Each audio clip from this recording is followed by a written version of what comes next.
तो भोपाल के जो शासक थे वो भोपाल के शासक हमीदुल्ला खान थे, और ये जो हमीदुल्ला खान थे वो तत्कालीन अध्यक्ष थे नरेश मंडल और नरेंद्र मंडल के, और एक था यशवंत होलकर, और ये यशवंत होलकर था इंदौर का।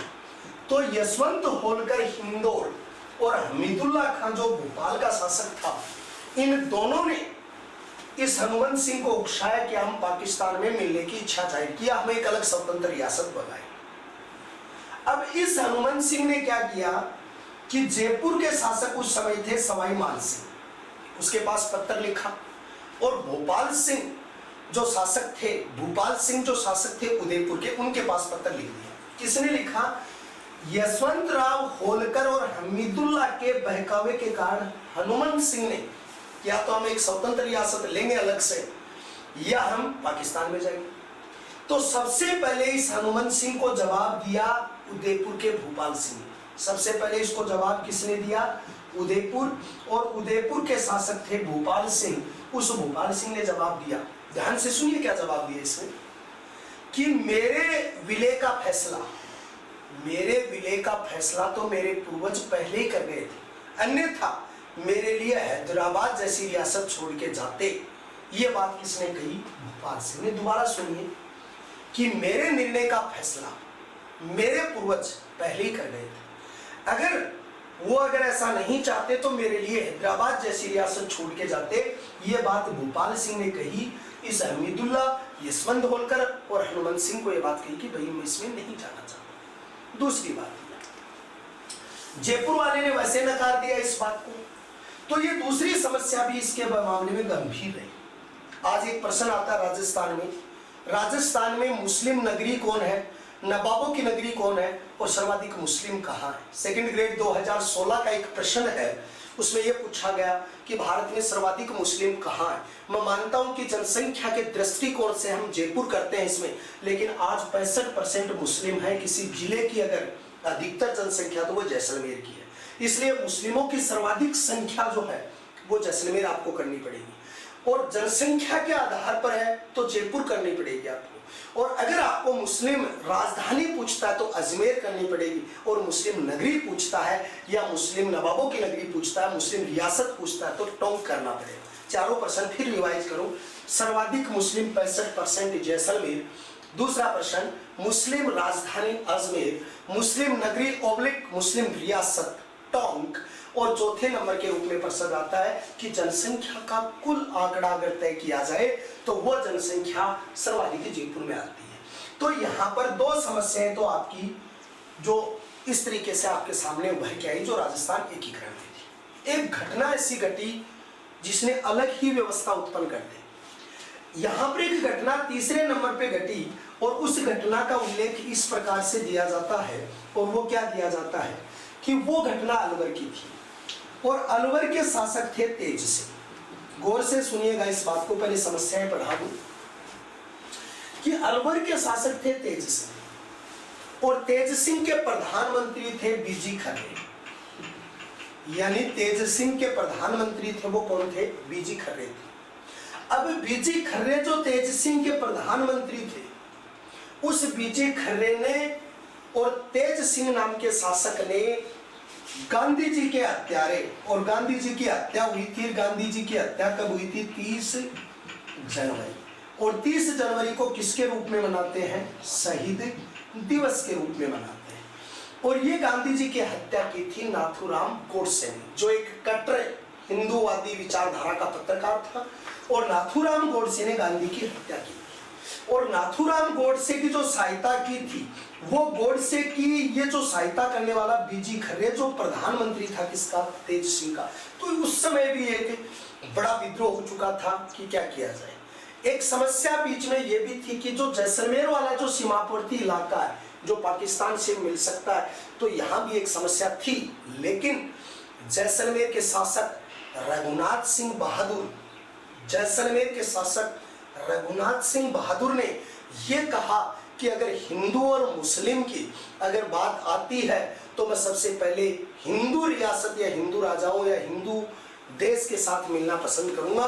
या उनके साथ मैं जाना पसंद करूंगा। ये जैसलमेर के रघुनाथ सिंह बहादुर ने कहा था, जो जैसलमेर के तत्कालीन शासक थे। तो ये कई समस्याएं उस समय राजस्थान में थी। एक ऐसा भी आता है कई बार, जैसे कंपटीशन में ऐसी चीजें नहीं पूछी जाती, लेकिन एक थ्योरी आती है कि भाई राजस्थान बड़ा भौगोलिक प्रदेश था, इसको एकता में लाना, विभिन्न रियासतों में सामंजस्य करना भी एक बड़ी चुनौती का सामना करना था। ये समस्याएं उस समय इनके सामने आई थी। अब मैं आपको एक एक चीज करके राजस्थान एकीकरण की कुछ चीजें इसके अंतर्गत बताता हूं, जो आपको किस तरीके से पढ़नी है। देखो, इसमें सबसे पहले एक बात आती है कि राजस्थान एकीकरण के साथ हम जुड़कर कई बिंदु आपको करने पड़ते हैं। तो देखिए, एक एक शब्द बताऊं। पहले नंबर पर पहली बात तो है कि एकीकरण कब शुरू हुआ। तो आपका एकीकरण 18 मार्च 1948 से 1 नवंबर 1956 ईस्वी तक हुआ। कई बार आपको साल पूछ लेता है, जैसे भारत के संविधान के निर्माण में 2 वर्ष 11 मास 18 दिन लगे। पूछ ले राजस्थान के पूरे एकीकरण में कितने वर्ष लगे थे। तो 18 मार्च से जोड़ के 1 नवंबर के बीच का जो टाइम आता है, वो लगभग 7 साल कुछ महीने और 14 दिन के लगभग का जो टाइम पीरियड जो इसका आता है, वो इसके बीच में राजस्थान एकीकरण में लिखा। एक प्रश्न पूछता है कि राजस्थान का वर्तमान स्वरूप, एक तो इधर तो ये जुड़ता है वर्तमान स्वरूप, और इधर जुड़ता है राजस्थान एकीकरण की शुरुआत। तो राजस्थान एकीकरण की शुरुआत तो इस समय हुई है, और वर्तमान स्वरूप तैयार हुआ 1 नवंबर 1956 को। 2 बात आ गई। तीसरी बात, राजस्थान एकीकरण के चरण कितने थे। तो 7 चरण इसके पूरे किए थे। 7 चरणों के बीच में एकीकरण का जो पहला चरण, अब मैं आपको सारणी के माध्यम से एक एक शब्द बताऊंगा, उसकी पूरी व्यवहारिकताएं बताऊंगा, उसको बड़े ध्यान से देखना। पहले नंबर में आप एक सारणी में एक शब्द लिखेंगे जिसमें आपका आएगा सिर्फ समय। पहले चरण का समय क्या था। दूसरे चरण के अंतर्गत आएगा कि, या दूसरी बात में एक बात आएगी कि इसमें कौन कौन सी रियासत थी। तीसरे नंबर की बात यहां से आएगी, और वो यहां पर जब रियासत जो थी तो उसका उद्घाटन किसने किया। और चौथे नंबर की बात आएगी तो इस रियासत की आमदनी क्या थी। 5वें में आएगा तो इसकी जनसंख्या क्या थी। छठे के अंतर्गत यानी कि यहां पर आता है तो इसका क्षेत्रफल क्या था। क्षेत्रफल के बाद में अगर कोई चीज आती है तो इसके राज प्रमुख कौन बने, और राज प्रमुख के बाद में आती है तो इसके पीएम कौन बने थे, और इसकी मंत्रिमंडल में कौन कौन व्यक्ति शामिल हुए। तो यहाँ एक शब्द और आ जाता है मंत्रिमंडल, और मंत्रिमंडल के साथ एक शब्द और जुड़ जाता है जिसका अर्थ होता है विशिष्ट। काफी तथ्य है। जब भी आप किसी गाइड में देखते हो, किसी किताब में देखते हो, सारणी बनी हुई है, छोटे मोटे शब्द लिखे हुए हैं। आज इस व्यवहारिक भीड़ भरे इलाके के अंतर्गत अपने आप को प्रमोट करना, अपने आप को व्यवस्थित करना उतना सरल नहीं है जितना सरल हम समझते हैं, लेकिन उसकी व्यवहारिकताएं देखिए और शब्द क्या है। तो दोस्तों, एक बार फिर आप इस टॉपिक्स में जुड़ो। पहले नंबर की बात है समय। तो आपने यहाँ पर लिखा कि इसका समय 18 मार्च। तो आपने पहले बिंदु के रूप में आपने तारीख की है कि 18 मार्च 1948 ईस्वी को राजस्थान एकीकरण का प्रथम चरण शुरू हुआ है। फिर रियासत कौन सी है, तो यहाँ पर आप एक नाम लिखोगे, 4 है, ए बी सी और डी, और इस ए बी सी डी का एक नाम लिख सकते हो आप, मत्स्य संघ। यहाँ 2 प्रश्न आपके साथ आ जाते हैं। भारतीय एकीकरण में तीसरा चरण जो तीसरी सह श्रेणी बनाई थी, क्योंकि राजस्थान भी श्रेणी का है, और वो तीसरी श्रेणी आपने बनाई ए बी सी और डी। ये जो तीसरी श्रेणी का राज्य था, दूसरी श्रेणी का राज्य था राजस्थान, और ए बी सी डी में वहां तो लिखा था हमने अजमेर, मेवाड़ा, बलूचिस्तान, कुर्ग और दिल्ली, और यहाँ हमने लिखा है ए से अलवर, बी से भरतपुर, सी से करौली और डी से धौलपुर। ये 4 जिले पहले चरण में आए। इस चारों जिलों का नाम उस समय रखा गया मत्स्य संघ, और मत्स्य संघ का नाम किसने लिखा, कन्हैया लाल माणिकचंद मुंशी ने रखा था इसका नाम। तो आप इसकी शॉर्ट फॉर्म लिखोगे के.एम. मुंशी। इस के.एम. मुंशी ने इसका नाम मत्स्य संघ रखा था। और मत्स्य संघ की राजधानी जो बनाया गया, वैसे अलवर लिखा जाता है लेकिन विराटनगर को बनाया गया। ये विराटनगर मत्स्य महाभारत काल में मत्स्य जनपद की राजधानी हुआ करता था विराटनगर। तो राजस्थान में बौद्धकालीन कला के प्रमाण सबसे पहले मिले हैं वो विराटनगर में मिले हैं। और यहाँ पर बहम्ब्रू अभिलेख जो मिला है उस भामरू अभिलेख के उदाहरण भी हमें कहां से मिले हैं? वो हमें यहां से विराटनगर से प्राप्त हुए हैं या विराटनगर क्षेत्र से हमें मिले हैं।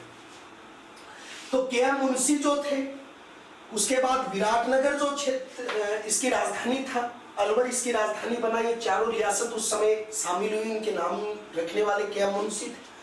फिर दूसरी चीज है नरसिंह विष्णु गोडगिल। ठीक है, शॉर्ट फॉर्म हम लिख देते हैं एनवी गोडगिल, लेकिन कई बार उसका पूरा नाम पूछ लेता है। तो नरसिंह विष्णु गोडगिल जो है या एनवी गोडगिल है, वो गोडगिल है, उसने इसका उद्घाटन किया। लेकिन इसी पर एक प्रश्न और बनता है कि इसका उद्घाटन जब एनवी गोडगिल ने किया तो किया कहाँ? तो यानी कि इसका उद्घाटन किया भरतपुर फोर्ट में या भरतपुर के किले में। और भरतपुर का किला जो है, वो भरतपुर का किला कौन सा किला? मिट्टी का किला। राजस्थान के 2 किले मिट्टी के हैं, एक भरतपुर का किला मिट्टी का किला और एक भटनेर का किला मिट्टी का किला है। राजस्थान का पहला किला जिसका निर्माण 241 ईस्वी में भूपत राजा ने बनवाया था, वो मिट्टी का है। और एक राजस्थान का आखिरी किला 1733 में बनवाया, वो किला भी किसका है? मिट्टी का है। लेकिन आप एक बात कहोगे कि सर जैसे अजमेर का किला है, टोयगढ़ का किला है, वो सारगढ़ का किला है, ये तो बाद में बने हैं, इसलिए भरतपुर अंतिम किला कैसे हो गया? रियासतों की बात कर रहा हूँ, राजाओं की बात कर रहा हूँ, मैं ब्रिटिश अधिकृत क्षेत्र की बात नहीं कर रहा। किसी राजा ने अगर कोई किला पहला बनाया तो वो भी मिट्टी का है, और आखिरी बनाया वो भी मिट्टी का है। और इस भरतपुर के किले में इसका उद्घाटन हुआ। दूसरी बात, आमदनी इसकी 1.84 करोड़ थी। इसकी टोटल जो आमदनी थी वो 1.84 करोड़ थी, मत्स्य जनपद के चारों जिलों की। दूसरी बात, जनसंख्या जो इसकी थी वो जनसंख्या 18.23 लाख इसकी जनसंख्या थी। 18,23,000 इसकी जनसंख्या थी। क्षेत्रफल इसका 12,000 वर्ग किलोमीटर है, ये इसका क्षेत्रफल था। और राज प्रमुख एक पद बनाया था, ये राज प्रमुख चला था 1 नवंबर 1956 को। और 1 नवंबर 1956 को राज प्रमुख पद हट गया और राज प्रमुख की जगह राज्यपाल पद का सृजन हो गया था। तो यानी 12,000 वर्ग किलोमीटर क्षेत्रफल था। और राज प्रमुख इसका बनाया गया था उदयभान सिंह। ये उदयभान सिंह कौन है भाई? ये उदयभान सिंह धौलपुर के शासक है। तो यानी डी फॉर धौलपुर आ गया और धौलपुर के शासक उदयभान सिंह है। यहाँ आपके सामने 2 प्रश्न हो रहा है। क्या आप एक ही रियासत के राजा को नाम रखोगे? आपको ये नहीं पूछ सकता कि भरतपुर के राजा उस समय कौन थे। आपको ये नहीं पूछ सकता कि इसका पहली बार किस राज प्रमुख के उत्तराधिकारी ने विरोध किया। चारों देखिए, अलवर के राजा थे तेज सिंह, जो गोडसे के हत्याकांड में शामिल थे, उसकी साजिश थी, उसके हिस्सेदार थे। भरतपुर के शासक थे ब्रजेंद्र सिंह, जिसने सबसे पहले इस एकीकरण का समर्थन किया। लेकिन ब्रजेंद्र सिंह के राजकुमार देशराज सिंह ने इसका विरोध किया। ब्रजेंद्र सिंह के राजकुमार देशराज सिंह ने इसका विरोध किया। करौली के शासक थे गणेशी पाल सिंह और धौलपुर के शासक थे उदयभान सिंह। धौलपुर के उदयभान सिंह, करौली के गणेशी पाल सिंह, भरतपुर के ब्रजेंद्र सिंह और अलवर के तेज सिंह, ये 4 शासक थे। और इनमें से राज प्रमुख बनाया गया उदयभान सिंह को, और राज प्रमुख के साथ एक पद और जोड़ दिया गया, उप राज प्रमुख। और उप राज प्रमुख बनाया गया था वो करौली के गणेशी पाल सिंह को बनाया गया था। यानी गणेशी पाल जो थे वो गणेशी पाल कहाँ के थे? करौली के थे, उसको राज प्रमुख बनाया गया था। फिर पीएम किसको बनाया गया? तो एक क्रांतिकारी थे और वो क्रांतिकारी थे करौली के। और करौली का जो उदय आपका जो शोभाराम थे, वो शोभाराम को क्या बनाया गया? शोभाराम नाम के व्यक्ति थे, कुमावत थे। उस शोभाराम कुमावत को इसका उत्तराधिकारी बनाया गया था, या शोभाराम कुमावत को इसमें शामिल किया गया। दूसरी चीज देखिए इसमें, ये जो मंत्रिमंडल का विस्तार है, इसमें 4 व्यक्ति शामिल हुए। जैसे गोकुलदास या गोकुल वर्मा शामिल हुए दास ने। गोकुल वर्मा को शेरे भरतपुर कहते हैं। इसकी मंत्रिमंडल में जैसे अगर आप यहाँ पर एक शब्द लिखोगे गोकुल वर्मा, दूसरा यहाँ शामिल हुआ जुगल किशोर चतुर्वेदी। जुगल किशोर चतुर्वेदी जो थे वो चतुर्वेदी इसके अंतर्गत शामिल हुए थे। उसके बाद यहाँ पर चिरंजी लाल शामिल हुए थे, तो कई व्यक्ति यहाँ पर शामिल हुए। जैसे राजस्थान का दूसरा जवाहरलाल कहते हैं, वो जुगल किशोर को कहते हैं, गोकुल वर्मा को शेरे भरतपुर कहते हैं। तो शेरे भरतपुर गोकुल वर्मा थे और जुगल किशोर चतुर्वेदी राजस्थान के दूसरे जवाहरलाल नेहरू थे। ज्वाला प्रसाद भी इसमें शामिल थे, कई व्यक्ति इसमें शामिल थे। ये दो विशिष्ट पर्सन है तो भी आपको शामिल करने पड़ेंगे। और ये जो एकीकरण का पहला चरण जो है, इसका जब उद्घाटन किया एनबी गोडगिल ने किया था, तो इसे राजस्थान में शामिल होने का प्रथम जो श्रेय दिया जाता है वो इस चरण को दिया जाता है। अगर आप इस तरीके से इसका पूरा चरण पढ़ते हो, आपकी कोई दिक्कत नहीं आती। आपकी दिक्कत कहाँ आती है? आपकी दिक्कत तो यहाँ आती है कि पूर्व राजस्थान संघ पहले आएगा, भरत राजस्थान। आपको एकीकरण में एक बात याद रखनी है कि राजस्थान के मैप में ये साइड उत्तर है, ये दक्षिण है, ये पूर्व है और ये पश्चिम है। आपका एकीकरण यहाँ से स्टार्ट हो रहा है। ये बात आपको बहुत गंभीर याद रखनी है। अब मत्स्य संघ से आप इधर आओगे तो पूर्व राजस्थान में दूसरा एकीकरण का चरण पूर्व राजस्थान में आएगा। और अगर यहां से आके आप उदयपुर में आ जाओगे तो ये संयुक्त राजस्थान का हिस्सा हो जाएगा।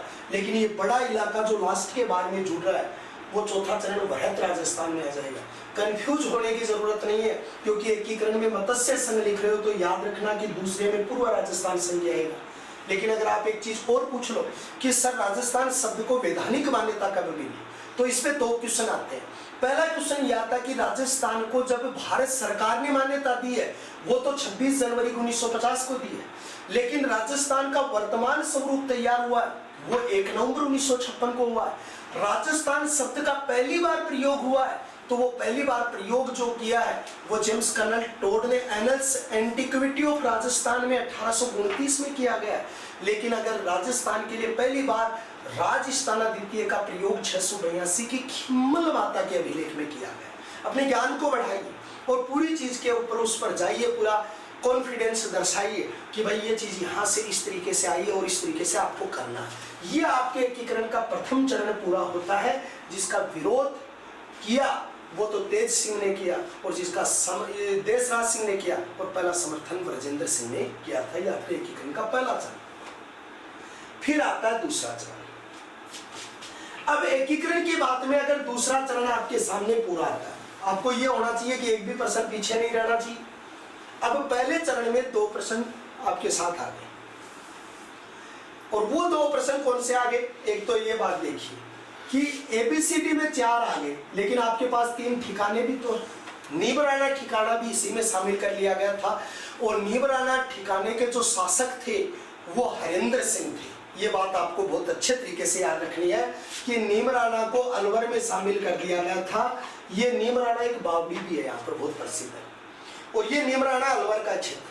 और ये जो नीमराना जो क्षेत्र है, इसके शासक थे हरेंद्र सिंह। इस हरेंद्र सिंह को भी उसके अंतर्गत शामिल कर लिया था, इस ठिकाने को। तो एक ठिकाना और 4 जिले आपके निपट गए। लेकिन अब बात एक यहाँ आएगी, यहाँ दूसरे एकीकरण के चरण में एक तो लावा का किस्सा बड़ा गंभीर आएगा, क्योंकि वो 19 जुलाई सन 1948 ईस्वी को जयपुर को आप देने, 1949 को जयपुर को आप देंगे उसको।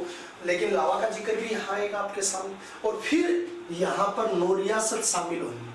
अब 9 रियासत के आप नाम याद रखने के लिए कई जगह आप शॉर्ट शब्दों का प्रयोग कर सकते हैं, क्योंकि अगर आपको ये कहा जाए बांसवाड़ा, डूंगरपुर, उसके बाद में अगर आपको दूसरी रियासतें अगर कही जाती है तो डूंगरपुर के अलावा, बांसवाड़ा के अलावा आपको शाहपुरा की बात कही जाती है। जयपुर, जोधपुर वालों को छोड़कर सारी रियासतें जो डूंगरपुर, बांसवाड़ा, इनके बीच में कोटा है, जहाराबाड़, ये सारी आती है इसमें। तो इनको एक सूत्र के माध्यम से छोटा सा हम याद करेंगे। इस 9 रियासत में एक शब्द आएगा बाबू। पहला शब्द इसके साथ जुड़ जाता है बा और बू। दूसरे शब्द में एक शब्द जुड़ जाता है झाड़ू, जो चुनाव चिन्ह है अरविंद केजरीवाल की पार्टी जो है आप, उसका। तो बाबू झाड़ू। फिर तीसरा शब्द जुड़ता है कीको, और चौथा शब्द जुड़ता है परसोटो। ये जो शब्द इसके साथ में जुड़ते हैं तो 4 जिले ऊपर क्लियर होते हैं, 5 नीचे क्लियर होते हैं। ये 5 और 4 9 रियासत हो जाती है। अब 9 का उल्लेख देखिए आप। पहले नंबर पे बा है तो इसका एक शब्द बन जाता है बांसवाड़ा। बांसवाड़ा के शासक कौन थे? चंद्रवीर सिंह। ये बात आपको विशेष याद रखनी है, फॉर्मेलिटी मत कीजिए। क्या पूछ रहा है उस पर जाइए, जीवन के उस पहलू के बारे में ज्यादा सोचिए जो आने वाला वक्त, आने वाली पीढ़ी आपसे क्या मांग करेगी उसके बारे में सोचिए। ये सोचिए व्यवहारिकता में कि प्रश्न आते कहां से। फिर दूसरी चीज पे आप बूंदी, बा शब्द के साथ एक शब्द जुड़ गया बूंदी, तो आपने एक नाम लिख दिया बूंदी के शासक कौन है। इसमें छोटा सा कंफ्यूज आता है, वो देखिए इसके शासक है बहादुर सिंह। अगर आपको एक नाम जुड़ जाए, यहाँ पर रघुनाथ सिंह बहादुर जुड़ जाए तो ये जैसलमेर के थे, और यहाँ पर सीधा नाम जुड़ जाए बहादुर सिंह तो ये मान के चलो ये शासक बूंदी के, और रघुनाथ सिंह बहादुर है तो ये शासक जैसलमेर के। दूसरी बात, तीसरे नंबर के ऊपर जो शब्द जुड़ता है वो झा, झा से एक शब्द बनता है झालावाड़, और झालावाड़ के शासक जो थे इस समय कौन थे, पृथ्वी सिंह नाम के व्यक्ति थे, वो पृथ्वी सिंह झाला इसके शासक थे। दूसरी बात, यहाँ पर डू शब्द है तो एक शब्द बन जाएगा डूंगरपुर, और डूंगरपुर के शासक जो है उसका नाम क्या है, लक्ष्मण सिंह यहाँ के शासक है। अगर यहाँ पर की शब्द है तो की से शब्द बन जाएगा किशनगढ़, और किशनगढ़ के शासक यहाँ पर कौन है, सुमेर सिंह। सुमेर सिंह यहाँ के राठौड़ वंशी शासक हैं, वो सुमेर सिंह यहाँ के शासक हैं। फिर को शब्द से एक शब्द जुड़ता है जिस शब्द का नाम हो जाता है कोटा, और कोटा के शासक कौन है, भीम सिंह। ये भीम सिंह कहाँ के शासक है, कोटा के शासक है। और शब्द से जुड़ता है प्रतापगढ़, और प्रतापगढ़ के शासक जो है वो यहाँ पर कौन है, अंबिका प्रसाद सिंह। अंबिका सिंह नाम के व्यक्ति यहाँ शासक हैं, और शाह से बनता है यहाँ पर शाहपुरा। सबसे छोटी रियासत अभी मैंने आपको बताई थी, और सबसे छोटी रियासत मैंने जो शाहपुरा के रूप में आपके सामने जो उल्लेख किया था उसके शासक थे सुदर्शन देव सिंह। और लास्ट में है टो, और टो का मतलब है टोंक, टोंक का अजीदुल्ला नाम के व्यक्ति, अजीदुल्ला नाम के व्यक्ति यहाँ पे शासक थे जो मुस्लिम रियासत थी। अब आपके सामने इतने शासक, इतनी रियासतें, 9 का डबल 18 क्वेश्चन आपके सामने आते हैं, और बड़ा सरल है, कोई इतनी बड़ी बात भी नहीं है। एक बार सीधा रिवाइज करो, एक बार वापिस पढ़ के आ जाओ, अपने आप वो चीज क्लियर हो जाएगी, तो ये चीज आपकी रियासत आती है। लेकिन आप एक बात कहोगे आप कि सर 2 चीज शामिल हो गई है, एक तो टोंक, और टोंक में एक रियासत आती है लावा, और लावा के शासक थे बंश प्रदीप। ये लावा के शासक कौन थे, बंश प्रदीप। और एक और ठिकाना इसके अंतर्गत जुड़ रहा है, और वो ठिकाना जुड़ रहा है बांसवाड़ा का, और बांसवाड़ा का ठिकाना जिसका नाम है कुशलगढ़, और कुशलगढ़ जो बांसवाड़ा का ठिकाना है उसके शासक थे, और उस शासक का नाम था राव राजेंद्र सिंह। राव राजेंद्र सिंह वहां के शासक थे, तो राव राजेंद्र सिंह कुशलगढ़ के शासक थे।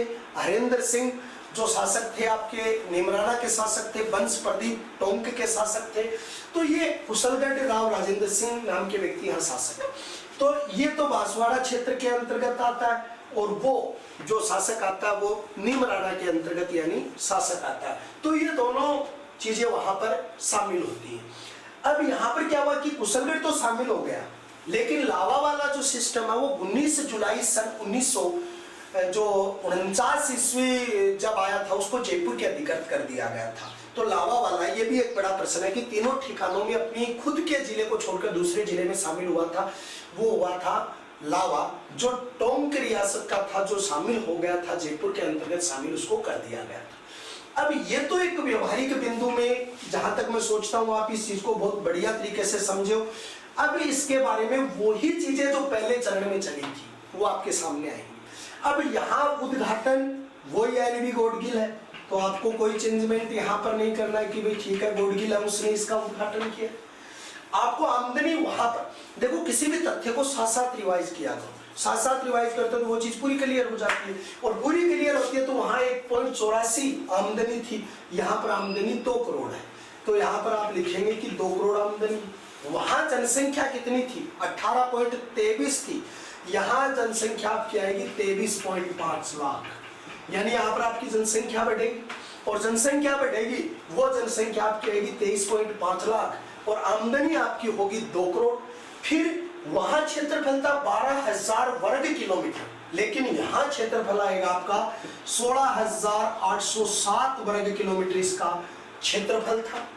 अब वहां पर राज प्रमुख आपने बनाया था उदयभान सिंह धौलपुर को, लेकिन यहाँ पर आपने राज प्रमुख बनाएंगे भीम सिंह, और भीम सिंह राज प्रमुख थे वो कहाँ के थे, कोटा के थे, कोटा के थे भीम सिंह, इसे आपने राज प्रमुख शब्द दिया है। उपराज प्रमुख बनाया गया वो डूंगरपुर के लक्ष्मण सिंह को। आपको मैं एक बात और बता दूं, यहाँ पर एक शब्द बहुत ही बढ़िया तरीके से आपसे पूछा जाता है, कई जगह बूंदी के रघुनाथ सिंह भी आ सकते हैं। अब आप कहोगे सर वो तो रघुनाथ सिंह किस तरीके से आगे, वो तो इसलिए आगे कि कोटा के भीम सिंह को राज प्रमुख बनाया, इसमें कोई दो राय नहीं। लेकिन डूंगरपुर के लक्ष्मण सिंह को और बूंदी, यहाँ पर दो उपराज प्रमुख बनाए थे, और बूंदी का जो उपराज प्रमुख बनाया गया था वो उपराज प्रमुख किसको बनाया गया था, बहादुर सिंह को। तो बूंदी के बहादुर सिंह जो थे वो बहादुर सिंह उपराज प्रमुख बने, और डूंगरपुर के लक्ष्मण सिंह भी उपराज प्रमुख बने, और कोटा के भीम सिंह राज प्रमुख बन चुके थे। लेकिन इसको पीएम किसको बनाया गया, यानी शाहपुरा के गोकुलदास। देखो राजस्थान के जीके में 3-4 जगह गोकुल आता है। एक तो गोकुल मंदिर है जो यानी कामोन भरतपुर में है, एक आपका करौली में मदन मोहन मंदिर है, ये भी भगवान श्री को है, क्योंकि गोकुल और जेतपुर 2 रियासत थी जो अकबर ने विठलाचार्य को दी थी, जो शुद्ध देवत्ववाद के प्रेरणता थे, जिसने राजस्थान के अंतर्गत श्रीनाथ द्वारा में एक प्रधान पीठ और अष्ट पीठें स्थापित की थी।